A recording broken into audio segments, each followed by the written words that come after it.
A very good morning. Welcome to StudyIQ English. Welcome to today's The Hindu newspaper analysis session, where, like every day, we will pick up UPSC exam relevant articles from The Hindu New Delhi edition for today. That's 22nd August 2025.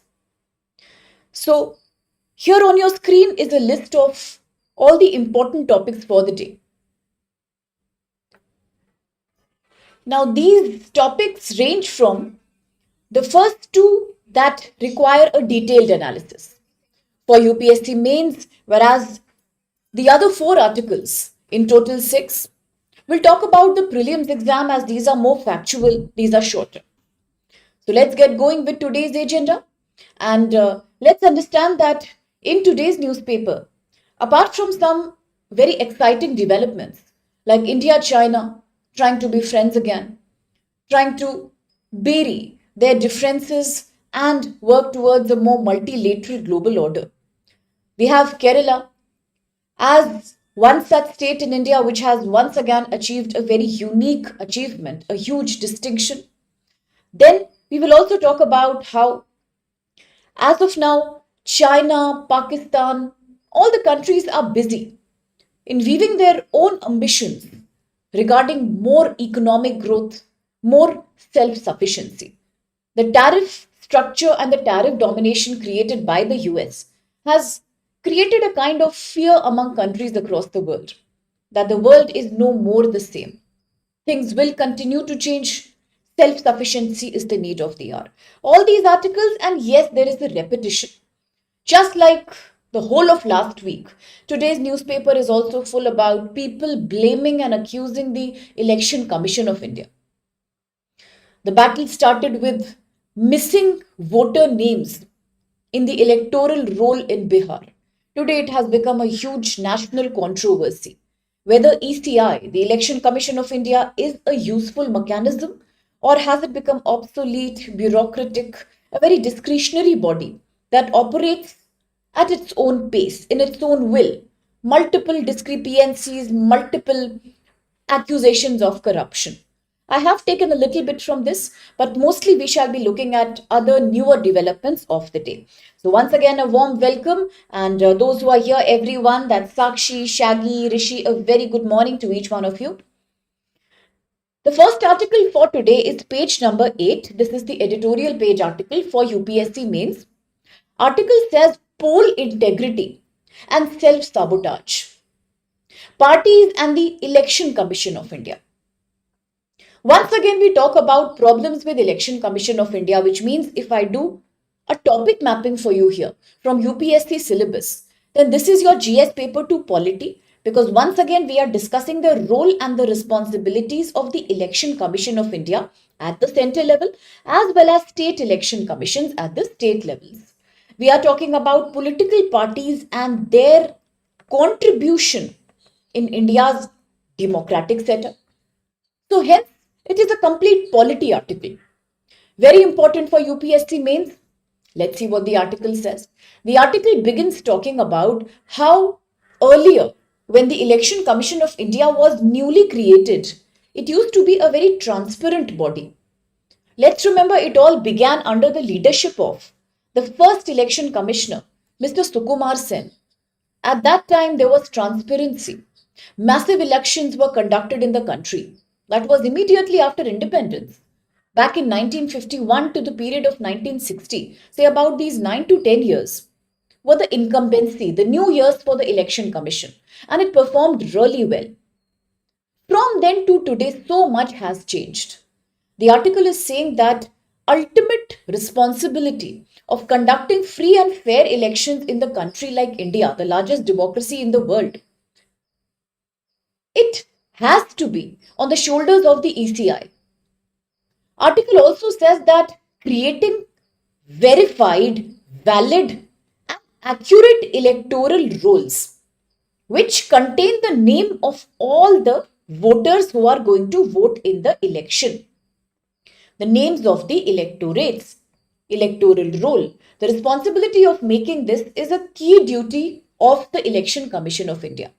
Apart from that, as per our Indian Constitution, there is this Article 326, which says that every Indian has a right to universal adult franchise, universal adult suffrage. We have a right to vote as Indian citizens.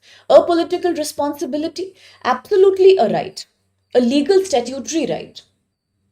Despite that, today, the Election Commission of India has failed to uphold and guarantee people the right to vote under Article 326. We are failing the concept of representative democracy because recently there have been so many accusations of corruption. Now, one very recent controversy the article talks about comes from the year 2022. In 2022, in the state of Karnataka, there were massive accusations and blames on the Election Commission of India about large scale bogus votes. Large scale bogus votes, which means the votes that were fake, they had no reality. They were falsely claimed to be casted. This was a massive accusation from Karnataka in 2022. The reason was that the government had involved one NGO in the process of voter or electoral roll verification. The NGO was helping the government in making electoral roll. But somewhere things went wrong. The process was very faulty. A lot of fake names were entered in the list. People started from then onwards doubting the authenticity of Election Commission of India. As if this is not the only problem, in 2023, again a problem erupted, this time in Kerala. Here, once again, political parties in Kerala at the local level were involved in helping the electoral rolls to be created and helping the election vote casting process. These were all local level parties and local level bodies. Workers were associated with some or the other political party. This led to massive bias, booth capturing. And then what happened? Political parties in Kerala kept on proactively checking for duplicate multiple voters' ID in local body elections. Once again, the authenticity of Indian elections was doubted. And now let's come back to 2025. Whatever is happening in Bihar right now, the SIR controversy, thousands of names of migrant workers, especially women, in Bihar were not found in the electoral roll. These people were considered as permanently absent or as permanently vacated from their native houses, which means these people were systematically excluded from casting their vote. And out disregard to Article 326, the right to vote. Similar complaints have come from Telangana. Ghost voters are fake names that do not exist in reality. Duplicacy registration, omissions, all these problems have been impacting particularly the poor, the women, and the migrant workers among male population. What kind of discrepancies normally are we seeing in the last few years? As I mentioned, one massive discrepancy is in the electoral roll. The election commission workers enter wrong names, sometimes wrong residential address and wrong age of people. Many voter ID cards have been found to be registered into wrong gender identity also. Major problem. You cannot cast your vote if your voter ID, your electoral voter ID itself is showing faulty information. Second problem, duplicacy. Duplicate registrations are happening. One voter is registered at multiple constituencies. So one voter, multiple listing. This is again a very common discrepancy found in Indian elections. Third is ineligible entries. There are people who have died years before and still their name continues to be there in the electoral roll. Sometimes there are migrant workers who have migrated from one state into another and yet their name continues to be found within their native electoral roll. There has been no fresh, valid re-registration. So one thing is fake or ineligible entries, ineligible names, people who are not living anymore, people who have died long back, their names are also there. Then there is a problem of ghost voters, voters who do not even exist, fake names, fictitious names, which is allowing for personification. Absolutely. Absolutely. That's a very solid point you've created, Shaggy. Absolutely. That's so true. So we have ghost voters. This makes it very easy for people to impersonify other people.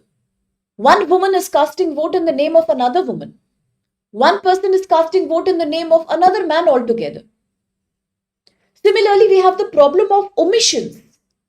So many names are being omitted from the voter ID lists, especially urban poor and migrant workers. If these are the discrepancies, then what do we do now? What is the consequence of this problem? One thing is that people are losing trust in the bodies like Election Commission of India, which are custodians of our democracy, of our fundamental rights, of our federalism. People are losing trust very, very quickly. It also translates into a lower voter turnout when people do not trust the transparency of election process. Many educated people whose names are there in the roll, they also refrain from voting because they have no trust anymore. Similarly, it leads to booth capturing. Extremist groups, political parties with agendas at the local level, they feel that already the process is very, very faulty. What is the harm in taking a benefit of that?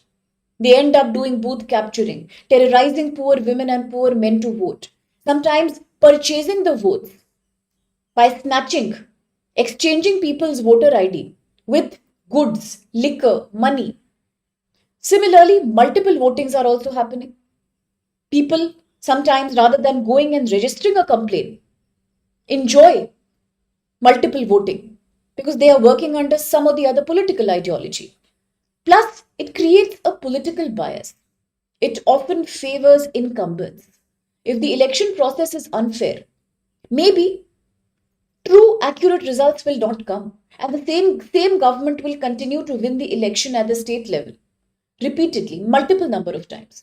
Same thing can happen at the local body and municipal level also. Similarly, it also weakens citizens' participation. Today, as we are saying, thousands of migrant workers, especially women, are excluded. Definitely, we are saying that we are excluding a massive component of India's electorate, voters, who are eligible from casting their vote. A democracy is based on massive participation. A democracy means the government of the people. But when people themselves are not participating, then a question is whether this is a legitimate democracy. Last but not the least, long back, we had a better process. Earlier, manually, people on the ground, appointed by the election commission, appointed by the government, would go door to door and make sure that everyone participates. Create awareness was created.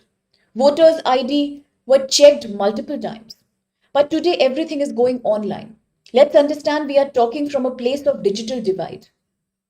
Thousands, lakhs of people in rural India do not understand the use of internet, registration process through internet, verification process through internet. They lack smartphones. How about those people? How will they participate in an online mechanism? How will they enjoy the benefit of digital campaigning and awareness? Do they even know about artificial intelligence chatbots? Are they aware about social media campaigns or call centers? Actually, no. So, in that case, these people are the ones who stand to be eliminated from participating in the process itself. So, this is the fallout of a faulty election process. And now there is another article in the Hindu that also has been given on page number 10, but the topic is the same. So I've mixed both the articles together for you. This article also is an extension of the one we are discussing. This pin pointedly talks about even among the migrant workers who have been excluded from the elections in Bihar, a major component is that of women workers. The disproportionate deletion, there has been a deletion, it has been deleted. The names of thousands of women from the ages of 18 to 39 years. The primary reason is their migration because of marriage. Just 2 days back in our session, we were talking about how Indian young women happen to migrate mainly because of marital reasons. It could be intrastate migration, sometimes it is also interstate migration. In that case, these young women are unable to re register at the new destination place. This also leads to their systemic exclusion. This is what the article says.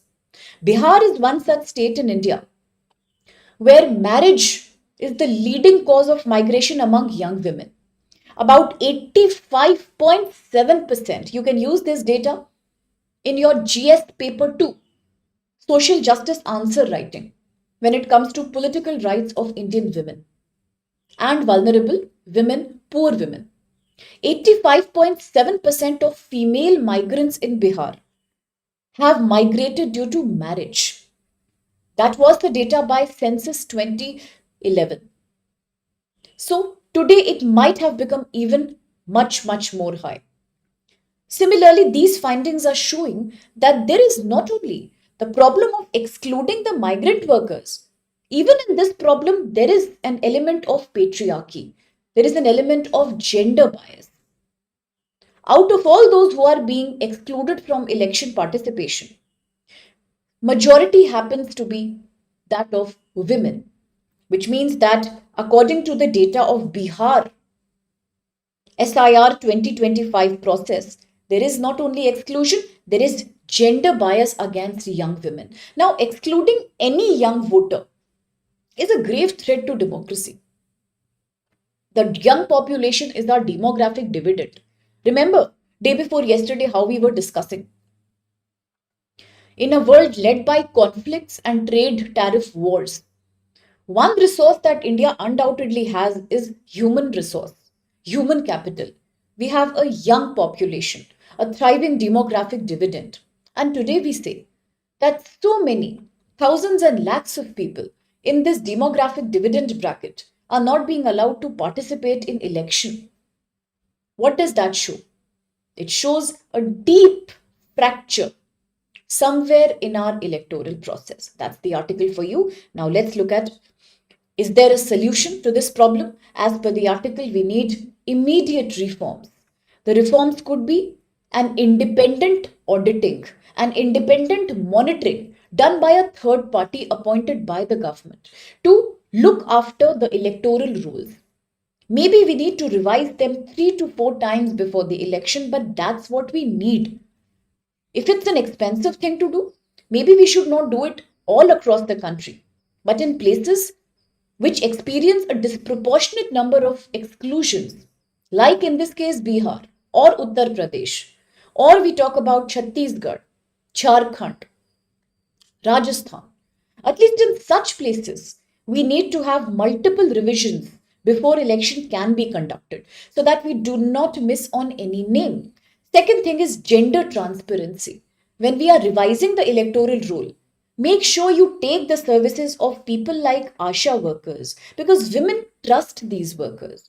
ASHA is a group of women, young women, who work door to door tirelessly in rural India by providing basic health and sanitation awareness plus menstrual birth control supplements as well as health supplements to women and children. They are the only source of hope for rural women.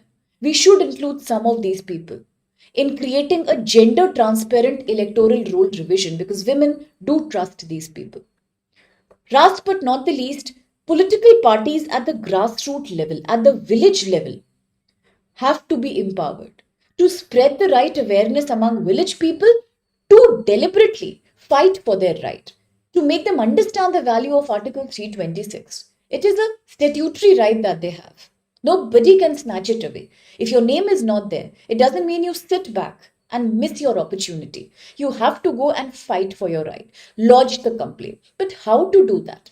That redressal mechanism has to be worked out and taught to the people on ground.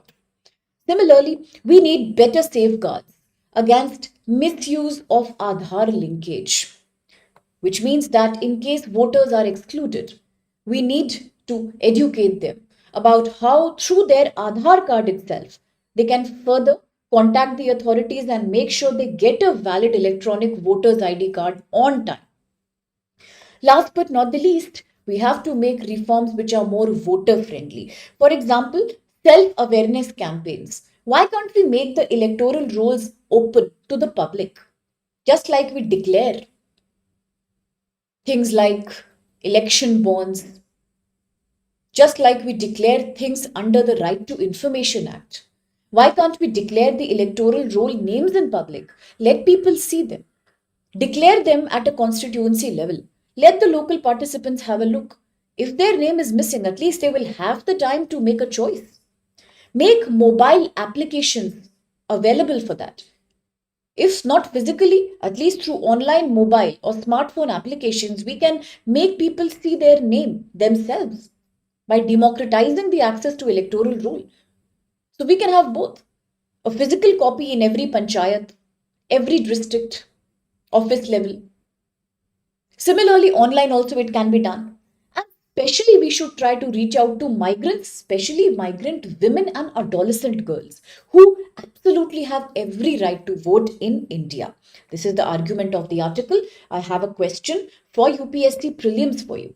Try to answer and you can post your answer in the comment box like always. Question says, consider the following statements regarding electoral roll management in India. We have three statements. First says, Election Commission of India is constitutionally mandated. It is a compulsion created by Constitution under Article 324 to periodically prepare and revise the electoral roll. Second, booth level agents, BLAs, appointed by political parties can submit unlimited voter additions and deletion applications during the revision period. 3. Bulk applications for voter enrollment are permitted only if they are related to the members of the same family. The last two options are slightly confusing. You can have your look. I have posted the answers in the last page of this presentation. Please pick out the right option and try to answer. Okay?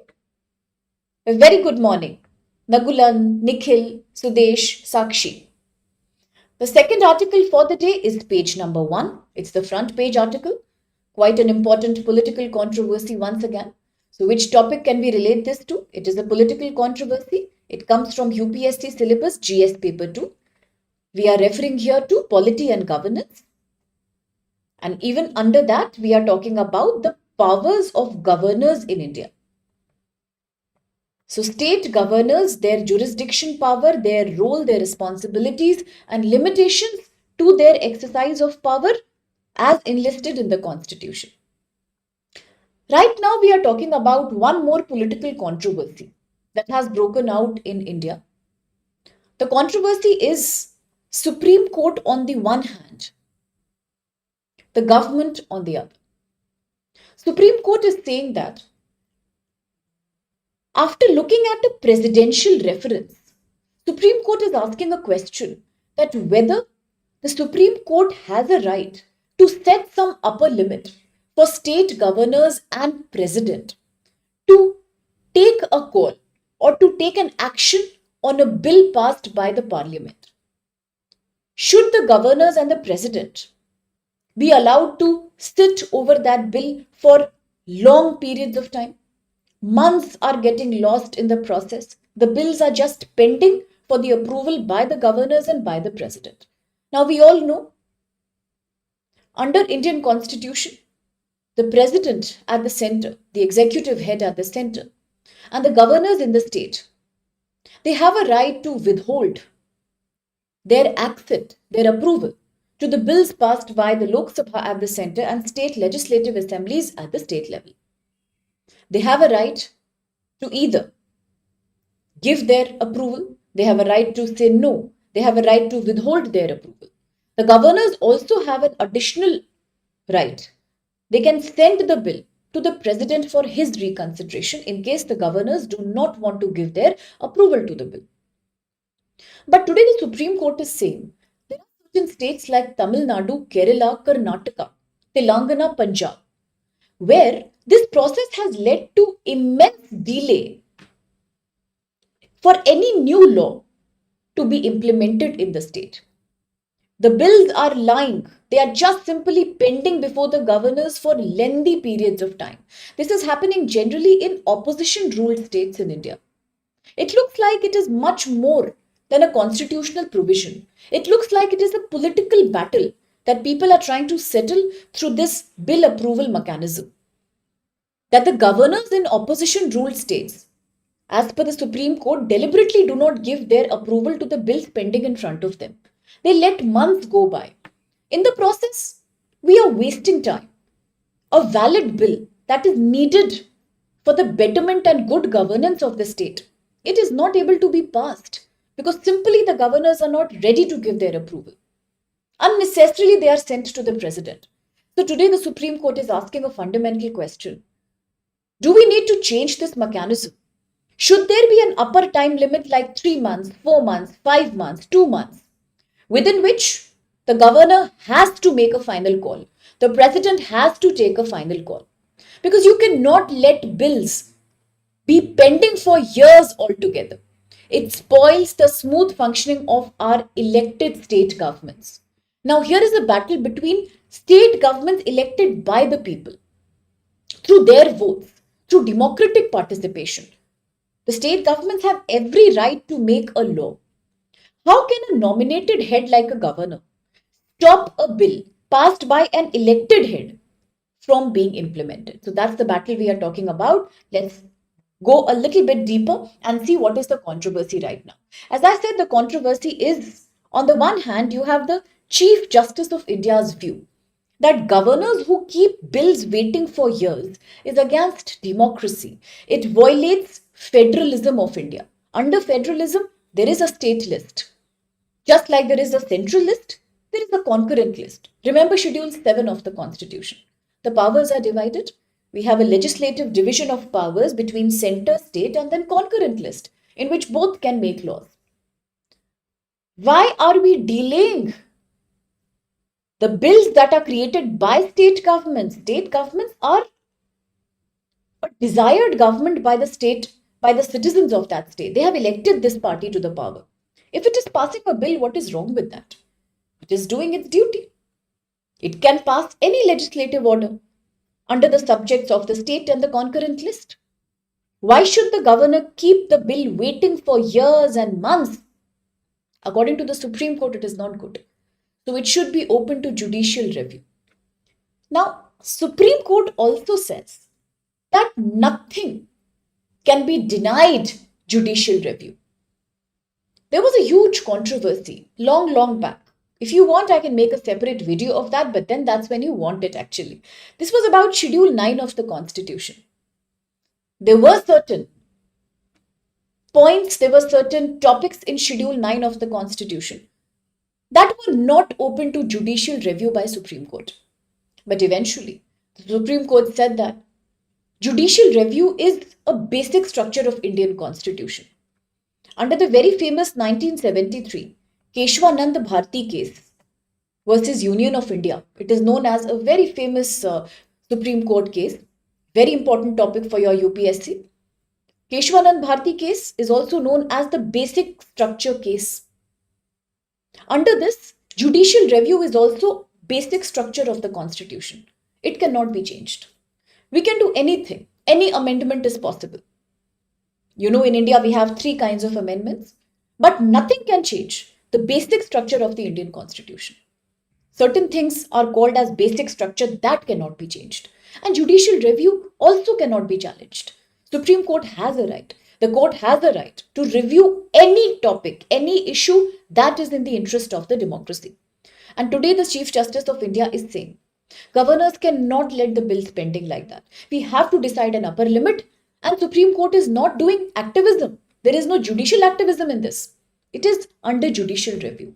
It is the basic structure of the Constitution.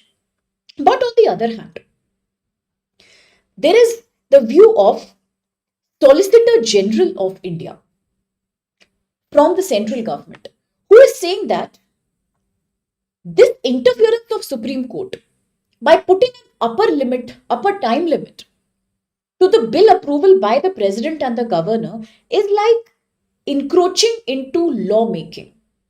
If the constitution is saying that there is no such upper limit, till now the constitution has no such upper limit, then why today suddenly Supreme Court is saying that we need to have an upper limit? So according to the Solicitor General's view, this topic is a political topic. Let the governments decide. It is not a judicial topic. There is no need for the Supreme Court to come and interfere here. All this is happening because of April 8, 2025 judgment by the Supreme Court, where a two-judge bench of the court had said that the governors and the presidents will have to act on bills within a reasonable period of time. It should be at least about 3 months, not more than that. Similarly, another larger bench of Supreme Court later said that if the delays are too much, then such judicial imposing of an upper time limit, whether it's valid or not, that needs to be seen. That we need to investigate. So the controversy has broken out today. What is right? Is it right to allow the time limit, or is it just okay to let things be the way they are? Let the governors, let the president take their time. So far we have worked like that. In future also we can work like that. There is no need to expedite or change the process. So now it has become a debate between the democratic elected state government and the central government and the executive nominal head of the country and that of states. That is government versus president at the center, state government versus governor at the state. The elected legislator, as per the article, is about the will of the people. People elect the state government and the central government through Lok Sabha elections. Let the government take the final call. But governors are not elected by the people. Presidents are not elected by the people. So why should we allow them so much freedom to keep taking their own time in approving the bills? There should be an upper limit and the government should decide that, not the court. Now, this topic also touches upon the constant fight between the center and the state, particularly between the center and the states in which opposition parties, non-BJP parties, are in power. Very often the central government has said that opposition states deliberately delay the bills. They do not want.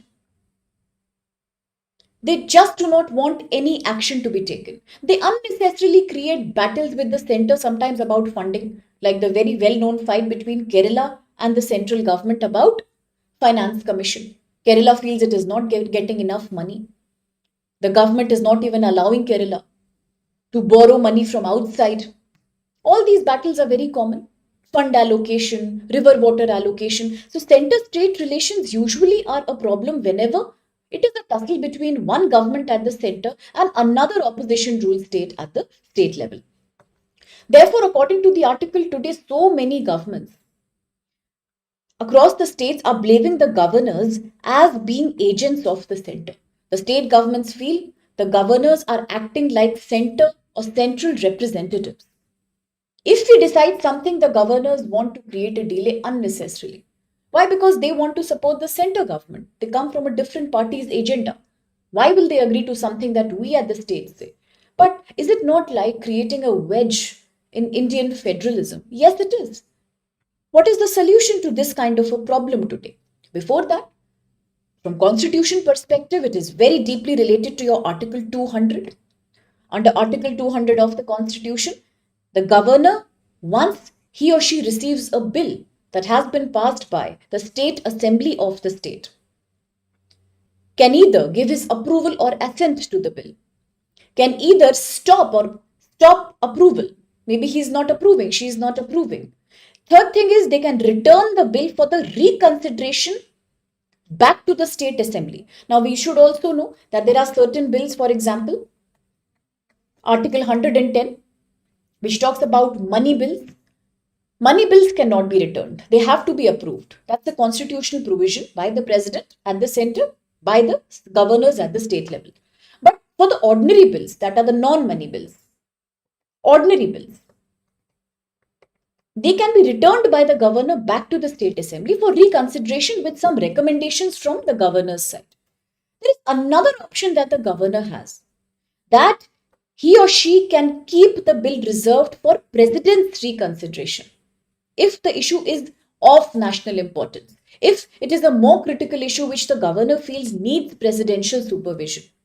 The problem again is that constitution does not create an upper time limit to this process. Now imagine if the government, rather if the governor at the state is not using option number 1, he is not giving the approval. All the other options that we are seeing here, 2, not giving approval, 3, returning the bill for reconsideration, I'm talking about ordinary bills, 4, sending it to the president for his consideration. All these are time taking things. It may take up n number of months. Again, the same problem. If so much time is getting wasted in approving one bill, how can we allow state governments to function smoothly? This is the debate right now, that the constitution has not mentioned an explicit clear time limit. Therefore, Supreme Court feels it should create a time limit. At the same time, governments are feeling no, there is no need for such a time. Under Article 201 of Indian Constitution, if a bill is reserved for President's consideration, again there is no time limit for reconsideration. The President can take his or her own time. Again, the whole lawmaking process is delayed by years altogether. So, it has now erupted into a battle between judicial review versus the basic structure of the Constitution. According to the Supreme Court, judicial interference, judicial review is as much basic structure of the Constitution as any other thing under the Keshwanand Bharti case. But central government is not happy. So the debate is going on right now. Let's see what results come. Let me show you a prelims question here. This is about 3 statements. It says, with reference to the powers of the governor with respect to state bills in India, look at these statements. 1. Under Article 200, the governor may stop or withhold his assent approval, return the bill to State Assembly for reconsideration or reserve it for the presidential consideration. 2. The Constitution prescribes the maximum period of 6 months within which the governor must act on a bill passed by state legislature. Is it 3? The Supreme Court has held that judicial review is a part of basic structure of the Constitution and it can examine any delay created by governor on acting upon a bill. Quite an interesting question. Please try to answer the question by choosing the appropriate code given below.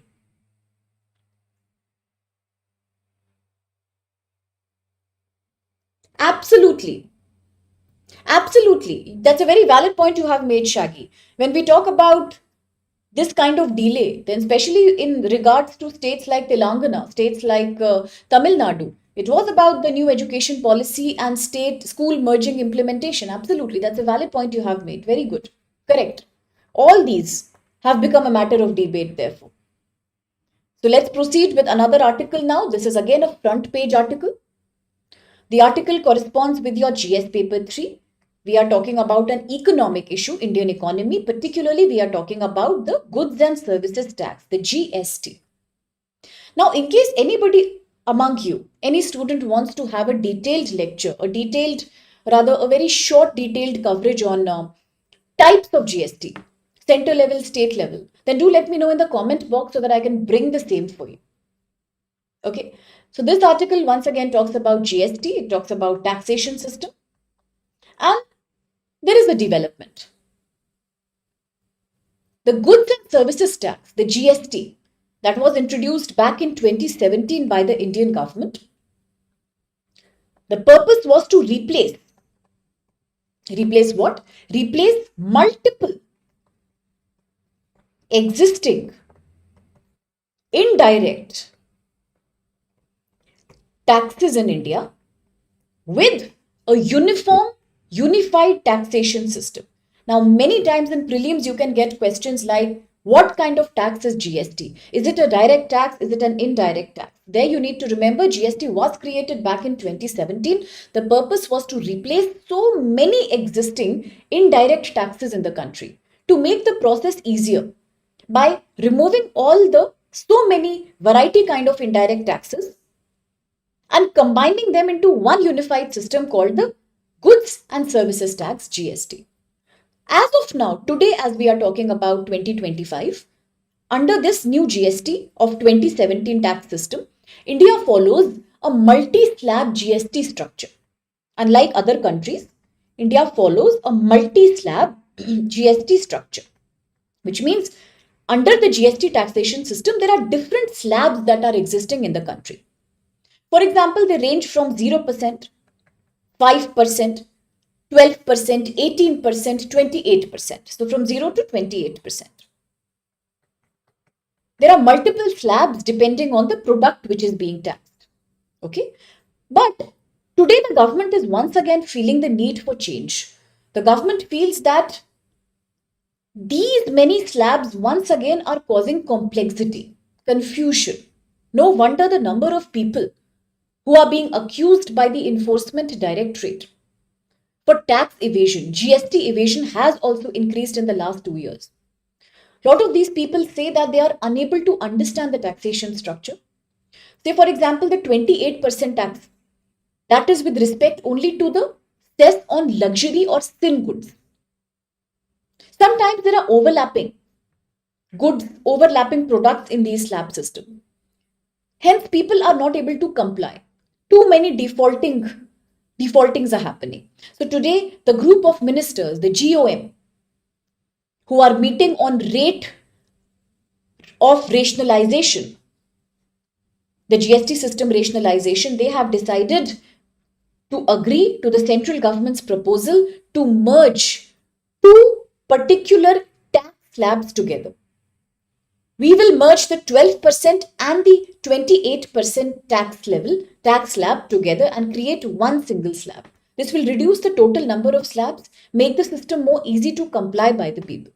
That's the purpose. This is what the article says.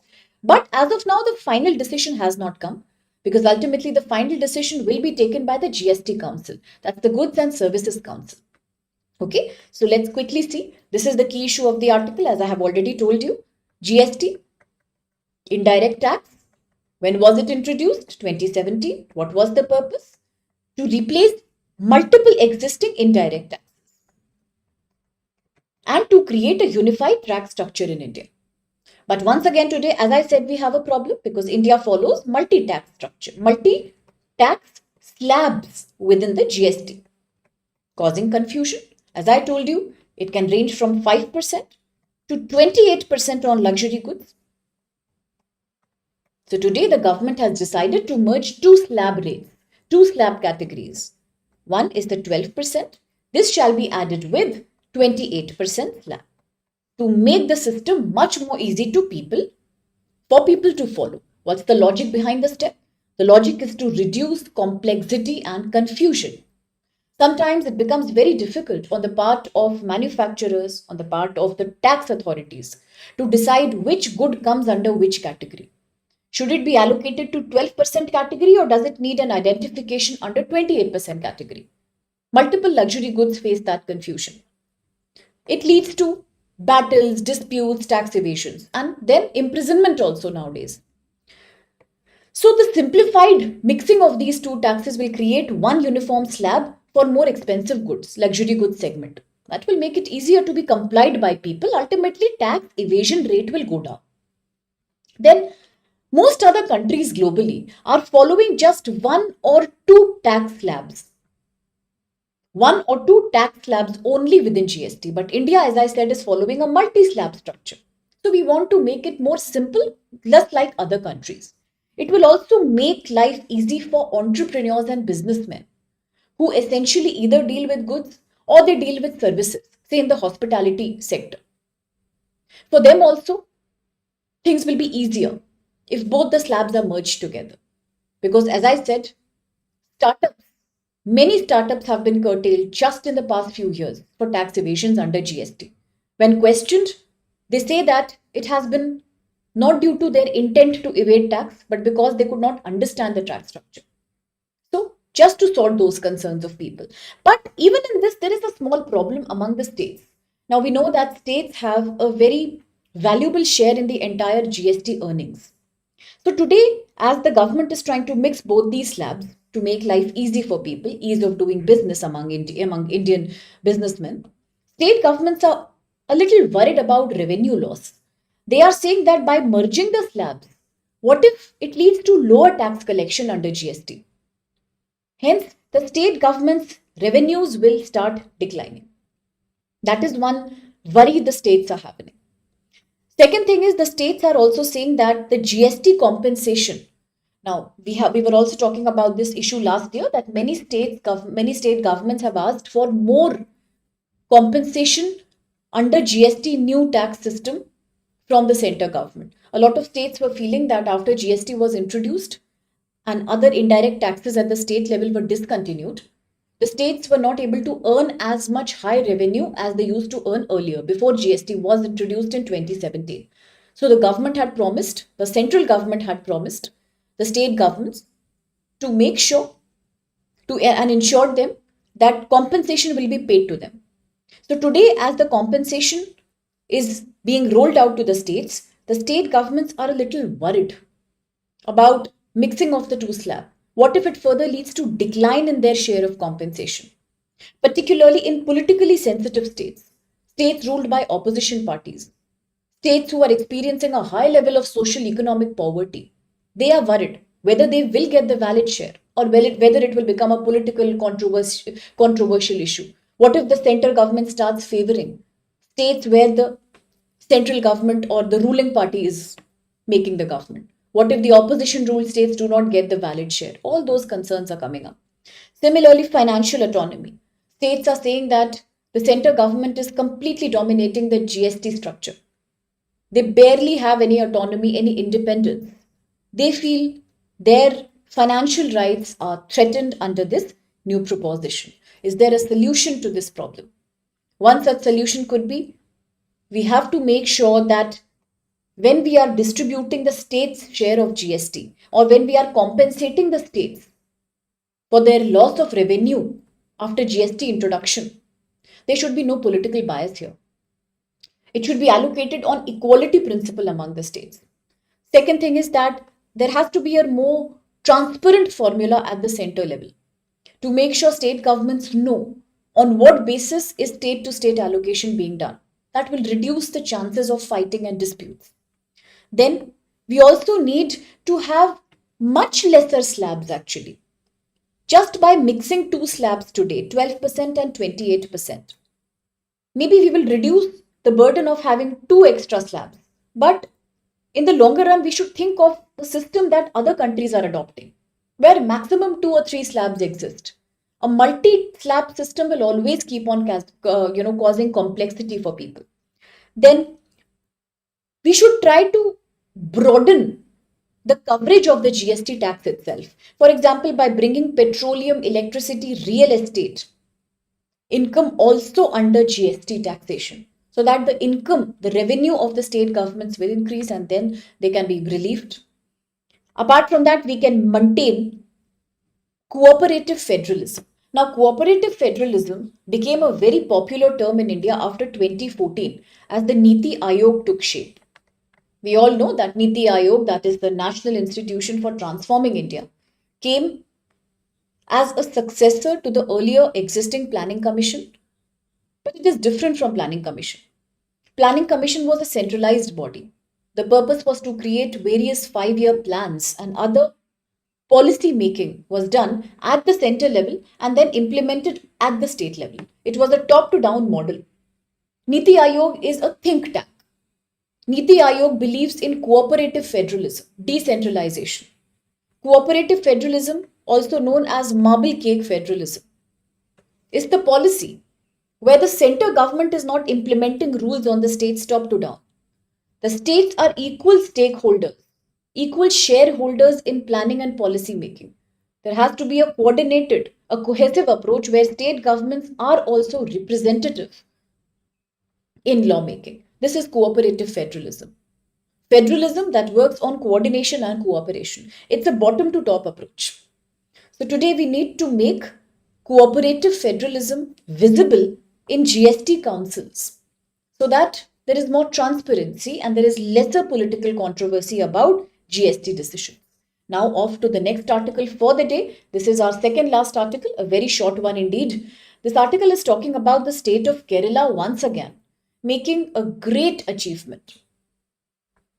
Just like Kerala became the first state to become fully literate, today Kerala once again has become the first state to become fully digitally literate.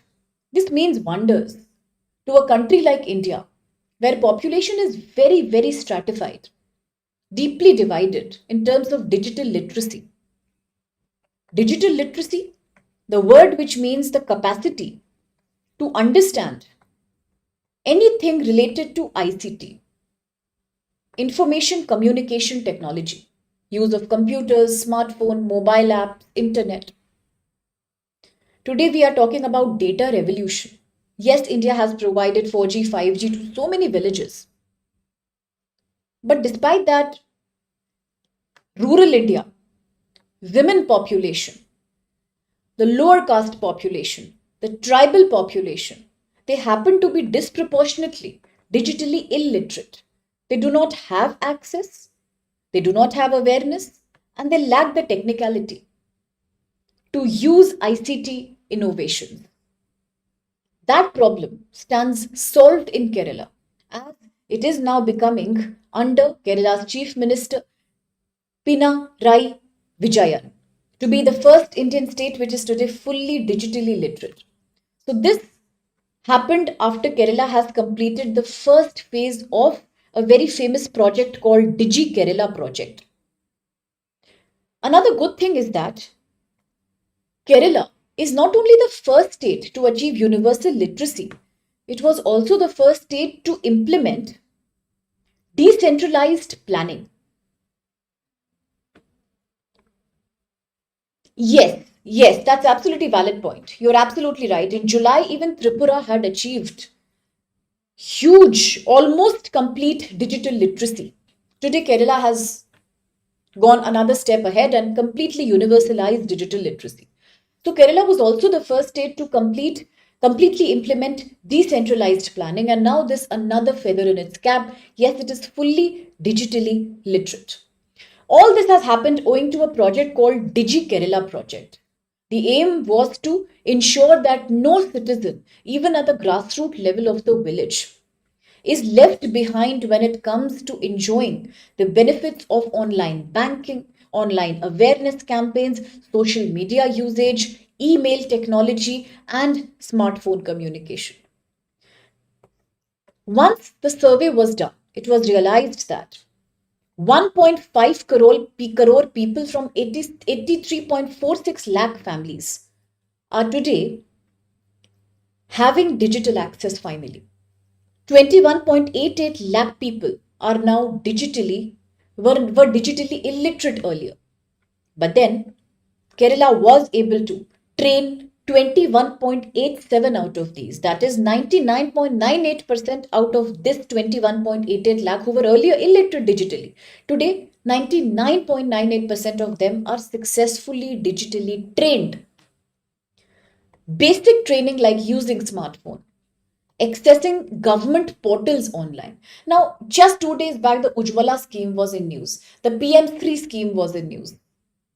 Vishwakarma scheme was in news. But what is the point of all these schemes when people at the grassroots level do not identify with them? When they do not know the benefit, objective, or utilization of those schemes? Today, as Kerala has achieved this 99.98% of digital literacy, it is a guarantee that yes, these people will now have some awareness about these schemes, either through social media or through online news or through directly accessing government portals. They will also be trained, they are being trained into cyber safety against cyber bullying, catfishing, financial frauds. That's an important part of the Digi Kerala project. The model used panchayat level workers for mobilization. Now, as I said, whenever we talk about cooperative federalism, we must make sure that the lowest common denominator is involved in the democratic process. The best solution to involve rural India in a campaign or in a change, in a reform movement, is to mobilize Asha workers, Anganwadi workers, and Panchayat level workers because people trust them. They come from the same social economic background. They have linguistic similarities with village people. The connect is so reliable that village people will naturally be more oriented to listen to people from panchayat or asha workers, and Digi Kerala project has taken the benefit of that. So panchayat level workers were used. They were going door to door, creating popularity, teaching people through workshops, seminars, and see the wonder today. Yes, Kerala has achieved this unique distinction. Now to the question, with reference to Digi Kerala project, and Kerala being the first digitally completely literate state, look at the following statements. 1. The project was implemented at the grassroots level through all local bodies of the state. 2.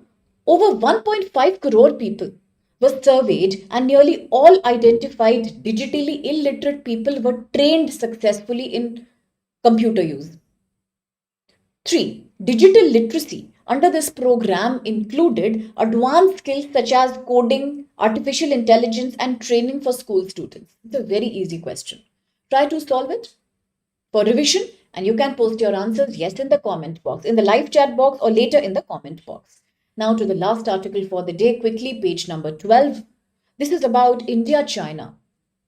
As I said the other day, long term enemies now becoming close allies. Well, geopolitical realities are changing, and US, once a key ally and friend of India, is today becoming an economic bully for India. The 50% tariff rate, nothing has been done to fix that problem for us. US continuously blames us for financing Russian war against Ukraine because we purchased Russian oil. US blames us for keeping on our trade with Russia despite US created sanctions. Among all this US created bullying, China has come to our rescue. We know that the Shanghai Cooperation Organization is going to happen now, very soon, in just a few weeks, and the Prime Minister will be visiting the forum. Agreed that India China have had a slightly difficult relationship in past, starting from the Galwan Valley clashes to various infrastructures created by China illegally across the line of control in northeast India, to suddenly stopping the supply of rare earth materials to India, to blaming India for creating border tensions in China. From all that to today, a new definition of a new friendship. As leadership across both the countries have met, the foreign ministerial leadership is meeting, both India and China, just before the Shanghai Cooperation Summit that's going to happen in September in China. And the ambassadors have criticized together the US economic imperialism. China stood behind India and said that the taxation is absolutely unjustified. China also said that India was right when India said that India is not the only country who maintains trade relations with Russia through defense and oil imports. China does the same, US itself does the same, and European countries too do the same. Then why was India called out? So therefore, 50% tariff was criticized by China. China also said that the world is moving back towards the Cold War scenario. US is trying to create an isolated camp of domination. We are going back to unilateralism. That's not the reality. That's not the need of a globalized world. We need to go back to multilateralism again. So China and India are strongly feeling that trade bullying is going on. US has defied the World Trade Organization's protocols. US has also defied United Nations sanctions by disregarding them, and US itself becoming an authority who today feels that it can create sanctions on any country at will and desire. Both the countries also said that before we do a kind of economic cooperation or before we reset our relationship, let's work on the boundary problems. China and India are saying that let's try to solve the military tussles that they are having since the 2020 Galwan clashes. China has agreed to cooperate. There is no promise yet from China that it will break its infrastructure that it's been creating on the border with India. But it is saying that definitely we will look into these ties. Now, in recent past, both the countries have proven it also. Remember how the Kailash Mansarovar Yatra started. After years of being stopped, pilgrims were finally allowed to enter through Tibet, Chinese occupied territory, and take up the Kailash Mansarovar Yatra. That was a very positive development. Similarly, more visas are being issued for Indians to travel to China, entrepreneurs, workers. Similarly, bilateral trade among India and China after long time has actually crossed $75 billion in 2025. There has been a 10% hike in just few financial years. So all this proves that today both the countries are looking at, reestablishing their ties very seriously. Now, definitely this could be a hidden motive of China. We know that China strongly wants to dominate in the Indian Ocean region, dominate in the South China Sea. China wants to become the economic leader of South Asia. All that is valid. But today, India also has limited options. With bullying from the US, if we do not work towards diversifying our trade ties, then what shall we do? So let's see what happens in the Shanghai Cooperation Organization. We will keep the discussion on. Now, this question right here on your screen is about Shanghai Cooperation Organization. And there are three statements given to you. You can select the valid option and post your answer in the comment box. That's a valid question, Shaggy. A friend or a foe? It's both, actually. We have a very hot and cold relationship with China right now. Now, before reading out the question, I would like you to look at this before I close the session. Just, it's a news in passing. On page number 16 comes the news between China and Pakistan. Now, you may call it Chinese hypocrisy. China is making better ties with India, but then China is also trying to further reinforce its relationship with Pakistan. We know that once China started investing in Sri Lanka, Sri Lanka was devastated. China has this very nice debt trap strategy. Create financing, funding, infrastructure in a country and slowly put the country into a debt trap. The country will never be able to repay its loan. And soon the country becomes an economic colony of China. China has done this to many countries before, to the countries in African subcontinent. It has done it even to countries like Italy, Sri Lanka. Today it is Pakistan's turn. Pakistan has been working as an economic colony of China for a long time. Today, once again, both the countries sat together and they decided to further improve their cooperation and ties under the Pakistan Economic Corridor, the CPEC. So quickly, I want you to know what is CPEC. CPEC, the China-Pakistan Economic Corridor, is a part. It's a flagship project under the bigger roads, the Belt and the Road Initiative of China. Okay, it is a small component of the larger Belt and Road Initiative of China. So both the countries today have decided to launch many new projects, many new infrastructures under the CPEC project. China also scolded Pakistan. It said that we don't like the fact that in Balochistan, so many terror activities are happening against Chinese businessmen and Chinese workers. We know that the Balochistan Liberation Army is against Pakistani government. It wants liberty, it wants independence. There is a constant battle happening between Balochistani people and Pakistani people. And today, those workers who are working in infrastructure projects in the Pakistan-Balochistan area, they face security threats from the people of Balochistan. China has criticized that. It wants more security for its worker. That's a condition China has given to Pakistan to continue more investment. Now, China is looking at further developing its Xinjiang region. Now, we know that majority China is dominated by the Han Chinese population. That's the dominant Chinese population. It is only the province of Xinjiang actually, which is not dominated by the Han Chinese, but it's more dominated by the Uyghur Muslim population. Now, China has long subdued and suppressed its Uyghur Muslims. Minority suppression is an ongoing thing in China. But paradoxically, China-Pakistan still have very close ties. Pakistan has never said anything about why China suppresses the Uyghur Muslim population. Perhaps it's a matter of economic interest more than communal sentiment. Whatever be the case, but today China is trying to develop its Xinjiang region also because it is easy to be connected to other areas like the Gwadar port in Arabian Sea, which will allow China much deeper access in the West Asian region without having to actually have any connection with India in the process. Okay, so investment will cross $60 billion across fuel, energy, road, railways, ports, special economic zone. For China, it's a matter of economic security, trade benefit, geopolitical advantage. Once China enters the Gwadar port in Arabian Sea, China will have a better access in the Indian Ocean region, in the Arabian Sea region. That's what China wants. Similarly, it is also becoming something similar, the debt trap diplomacy. What it did to Sri Lanka, it will also do to Pakistan. It will make it economically dependent and absolutely deep dived in depth.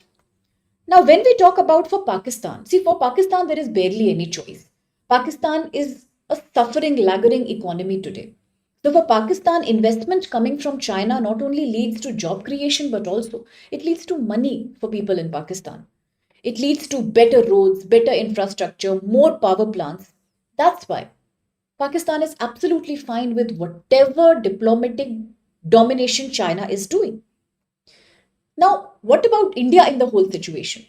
So, for India, the problem is that India is not happy with this new China Pakistan economic corridor because it is passing through the Pakistan occupied Kashmir region, which legally is Indian territory. So, obviously, we are threatening India's sovereignty. So, India has a problem with that. Okay. Now, I would want you to know another very important concept for UPSC GS paper 2, international relations. That's the topic mapping of this issue. There is a concept called string of pearls. Under string of pearls, China deliberately creates a very calculated network of military outposts and commercial facilities across a long area which cuts across many countries' regions.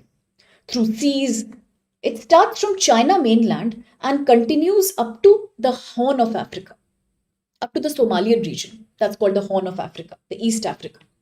The purpose is to dominate and influence the entire IOR, Indian Ocean region, the entire West Asian region. There are so many such strategic locations China has already captured under the string of pearl strategy. The Gwadar Port, Arabian Sea in Pakistan. The Hambantota Port, Sri Lanka. Similarly, Chittagong Port, Bangladesh. It was upgraded with Chinese help only. And similarly, the very famous Kya Kupao port in Myanmar. Similar is true for the Djibouti, that's the Horn of Africa, and many others such in Cambodia and Seychelles. So you see, it's very important for us to understand how China operates. These two tools, the debt trap diplomacy, the string of pearls diplomacy. So let's see how China Pakistan now carry on their corridor and what repercussions will it have for India-China relationship. That's all for today's discussion. And here are the answers I have posted for your reference. Okay, thank you so much for being a part of the lecture. Now, if you enjoy these Hindu sessions, if they help you for your mains and prelims, please like, subscribe and share the channel. If there's anything you want to share with me in person, you can post it in the comment box. I'd love to see your comments and I will get back to you. Absolutely. Absolutely well said, Abhishek. China is using India definitely right now because India is in a vulnerable situation. So, with that, thank you so much. Like, share, subscribe, study IQ. Take care and see you soon.